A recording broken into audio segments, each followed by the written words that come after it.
I've had several people request this band, so I thought I'd take a look at the 90s neo-psychedelic group Tripping Daisy. Along with the band the Toadies, Tripping Daisy would become one of the best-known acts to come out of the Dallas-Fort Worth area. They would also sometimes be compared to the Flaming Lips, and even referred to as a lighter version of the band. The group went through some difficult times, and today we're going to explore the history of Tripping Daisy.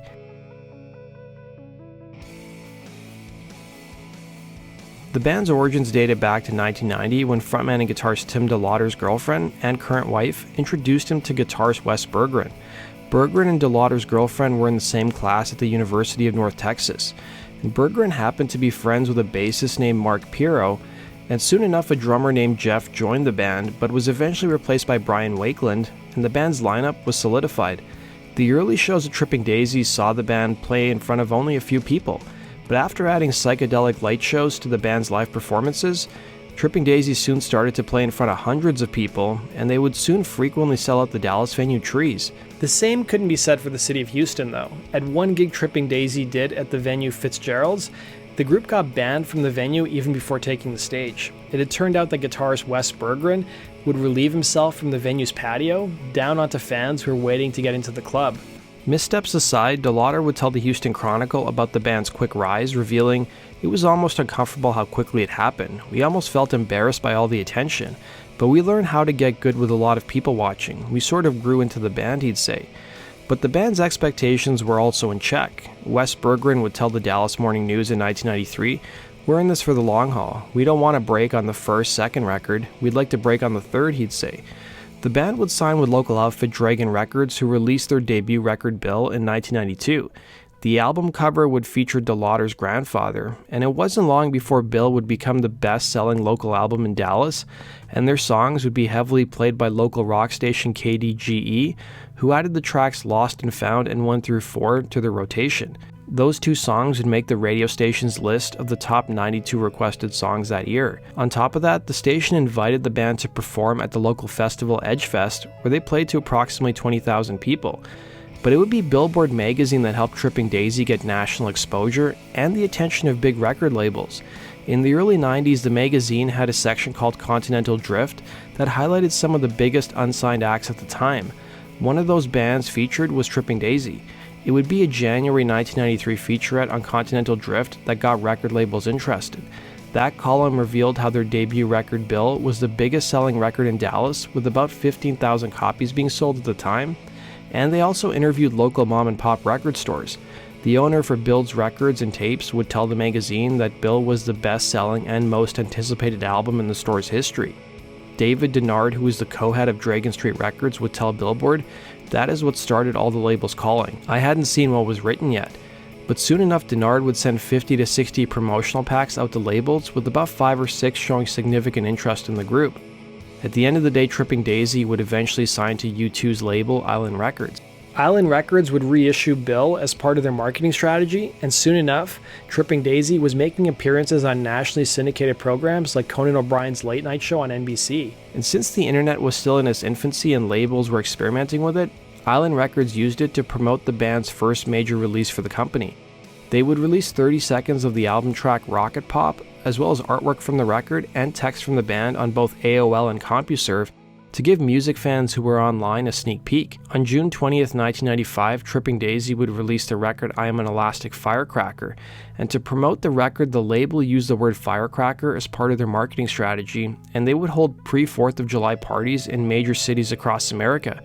Each city held their own kind of party, but according to Billboard magazine in Detroit, for example, the label would pick up fans at a local club and drive them around the city while listening to I'm an Elastic Firecracker.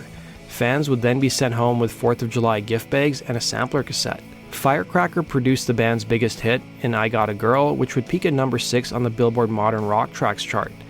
The song would be inspired by DeLauder's wife and serve as a laundry list of her characteristics. He would tell Billboard, "The relationship had been going on for 12 years, and so I guess finally a song came out of it." The album would prove to be a modest success, selling in excess of 300,000 copies. The tour to support the album saw the band open for the likes of Def Leppard as well as Tesla.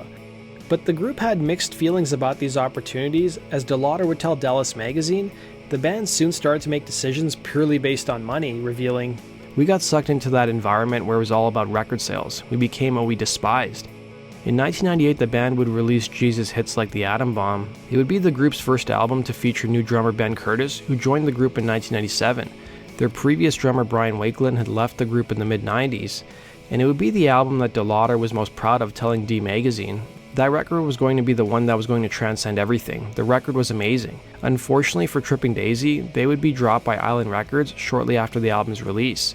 It had turned out that Seagram, the Canadian liquor company, purchased Island Records' parent company Polygram, and it resulted in a lot of corporate reshuffling and huge layoffs, including Tripping Daisy. The corporate reshuffling led the album to not be marketed properly. Tripping Daisy would end up heading back to their indie roots and release their self-titled record on their own label in 2000. Several months prior to their self-titled album being released, DeLauder would receive a phone call from guitarist Wes Berggren's father, saying his 28-year-old son had been found dead in his Dallas apartment on October 27, 1999. Wes's wife suspected something was wrong when her husband wouldn't respond to her calls. She in turn called Wes's father on October 27th, telling him that her husband wasn't responding to her. He in turn rushed over to his son's place, which was a few minutes away. Upon arriving at his son's apartment, he knew it was too late, telling the Dallas Observer, "I knew pretty much that it was futile because of the temperature of Wesley's skin." Then the medics came and went in there. They came back a few minutes later and said, "He's gone." His cause of death would be ruled a drug overdose. Wes's father would reveal to the Dallas Observer how he spoke to his son one day before, and revealed how they talked about their common love of music, recalling, "He liked to let me know that the music was going well because he knew I thought about that a lot." Looking back at his son's life, Wes's father would tell the Observer, "He effed up. He just effed up. He made a mistake that caused him not to be able to wake up. But I think that the thing that his mother and I always agreed on and practiced was that you don't put your kids into a cage. You don't put them into a playpen. You don't put them on a leash. What you do is you stay within 2 to 3 feet of them and let them do whatever they want." The band would end up canceling their subsequent tour dates and finished up their recording on their self-titled record. DeLauder would tell Spin Magazine, "It was the hardest time in my life. I just had 2 kids, lost my band, and was completely broke." But from that tough time in his life, he kept hearing an overblown pop sound in his head, similar to the songs he loved when he was a kid. And soon enough, him and his former bandmates from Tripping Daisy would regroup and form the choral group Polyphonic Spree, who would go on to have quite a bit of success. Drummer Ben Curtis would go on to found the group The Secret Machines with his brother Brandon Curtis, but sadly, the group's former drummer would pass away from complications due to lymphoma in 2013. But in 2017, Tripping Daisy would reunite with DeLauder, telling the Dallas Observer how that happened, revealing, "My kids and their friends have been listening to Tripping Daisy, and they never got to see the band. I think it has a lot to do with them, why I decided to go ahead and go for it. I've missed Tripping Daisy since the day it was done."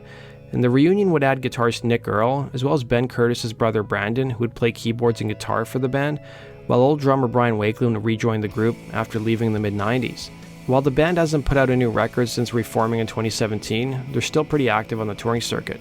That does it for today's video, guys. Thanks for watching. Be sure to like button and subscribe, and we'll see you again in Rock and Roll True Stories. Take care.